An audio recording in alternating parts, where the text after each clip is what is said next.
Le thon rouge de l'Atlantique est victime de la mode du sushi. En 40 ans seulement, les 2/3 des stocks ont disparu.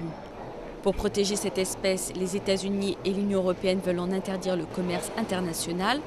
Mais la bataille s'annonce rude à Doha, car le Japon, qui achète 80% des thons pêchés dans le monde, essentiellement en Méditerranée, s'y oppose. Si un moratoire était adopté à Doha, cela ne signifierait pas pour autant que les sushis et sashimi au thon disparaîtraient. Du côté de l'industrie de la pêche et des commerces, on dit « mais que vont manger les gens ?» Mais il y a bien d'autres espèces de thon. Quand on parle d'interdiction ici, on ne parle pas d'interdire le commerce de tout le thon. De toute façon, il faut bien garder en mémoire que si rien n'est fait, il n'y aura plus de thon.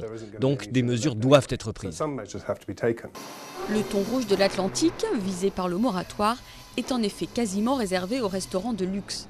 Et pour cause, il peut se vendre jusqu'à 120 000 € pièce au Japon. Dans les sushi-bars bon marché, on trouve plus généralement du thon de l'océan Indien.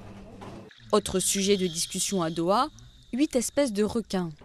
Là, il ne s'agit pas d'en interdire le commerce mondial, mais de le réguler. Et notamment concerné le requin marteau, ces ailerons sont très prisés en Chine où on les sert sous forme de soupe. À Doha, on s'intéressera aussi à l'éléphant d'Afrique.